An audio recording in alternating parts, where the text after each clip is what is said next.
क्या पाकिस्तान और इसराइल कभी आपस में जंग कर सकते हैं? यह एक ऐसा सवाल है जो बहस और तशवीश दोनों को जन्म देता है। गो का ऐसा तनाज़ा हबीदाज कयास है, लेकिन आज के दौर रस नताइज होंगे। पूरी दुनिया सांसरों के इसे देखेगी। दोनों ममालिक के पास काबिल जिक्र फौजी सलाहियतें हैं, ऐसी किसी भी जंग का असरान की सरहदों से बहुत दूर तक फैलेगा। ये पूरे खिते और इससे आगे अदमा इस्तेहकाम पैदा कर सकता है। लिहाजा उन्हें दोनों ममालिक के दरमियान हरकियात को समझना बहुत जरूरी है। ये हमें ऐसे किसी भी तनाज़ा के मुमकिन नताइज को समझने में मदद करता है। ये सफारतकारी और पुरअमन हल की अहमियत पर भी जोर देता है। आलमी बरादरी को ऐसे किसी मंजरनामे को रोकने की कोशिश करनी चाहिए। अमनावर इस्तेहकाम को बरकरार रखना जरूरी है। पाकिस्तान और इसराइल की एक पेचीदा तारीख है। दोनों रियासतों के दरमियान कोई बाज़ाब्ता सफारती ताल्लुक नहीं है। पाकिस्तान ने हमेशा फलस्तीनी अवाम के हक खुदारादियत की वकालत की है। यह मौक़िफ़ पाकिस्तान की खारजा पॉलिसी का एक अहम सिंग बुनियाद रहा है। यह मुसलमान दुनिया के साथ ही कहती के जज्बे से जन्म लेता है। यह इंसाफ और इंसानी हकूक के असूलों में बेमजबूती से जुड़ा हुआ है। बाज़ाब्ता ताल्लुकात की अदम मौजूदगी के बावजूद पर्दे के पीछे बातचीत के वाक़यात हुए हैं। इन तामलात का मकसद इलाकाई मसाइल को हल करना और गलत फहमियों को रोकना है। ताहम फलस्तीनी मसला तनाज़ा का एक अहम इंक़ता है। यह एक ऐसा अंसर है जो पाकिस्तान और इसराइल के दरमियान हरकियात को मुसलसल मुतासिर करता है। इसराइल के पास एक तकनीकी तौर पर जदीद फौज है। यह मैदान जंग में एक ऐसी ताकत है जिसका हिसाब लेना जरूरी है। ड्रोन टेक्नोलॉजी और मिसाइल दफाजी से शाबों में स्केम हार्ट मशहूर है। ये सलाहियतें इसराइल को जदीद जंग में एक अहम बरतरी देती हैं। मिसाल के तौर पर उनके ड्रोन कम से कम नुकसान के साथ दस्त हमले कर सकते हैं। ये तकनीकी तरक्यान है किसी भी तनाज़ा हमें एक जबरदस्त तहरीफ बनाती है। मजीद बरां इसराइल का मिसाइल दफाई निज़ाम आयरन डोम इंतहाई मौसर है। ये आने वाले मिसाइलों और रॉकेटों को काबिल जिक्र दरसस्तगी के साथ रोक सकता है।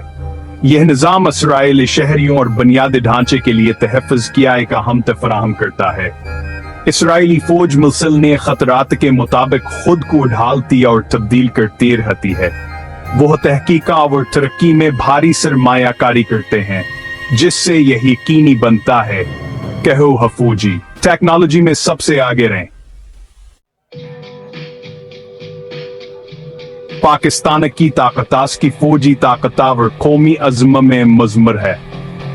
पाकिस्तान एक मजबूत फौज रखता है जिसमें एक बड़ी और तरबियत याफ्ता फौज है। इसके सिपाही अपनी बहादुरी और साबित कदमी के लिए जाने जाते हैं, जो अपने मुल्क का दिफा करने के लिए गैर मुतज़लज़ल आज़म के साथ तैयार हैं। पाकिस्तान की फौजी ताकत सिर्फ अदाद पर मबनी नहीं है। इसके पास हथियारों का एक जबरदस्त ज़ख़ीरा भी है, जिसमें बैलिस्टिक मिसाइल और जौहरी सलाहियतें शामिल हैं। ये हथियार आउट का काम करते हैं और पाकिस्तान के दिफा के अज़मत को उजागर करते हैं। फौजी साजो सामान से हटकर पाकिस्तान अपने अवाम से ताकत हासिल करता है। कौम में इत्तेहाद और ईमान का गहरा एहसास पाया जाता है।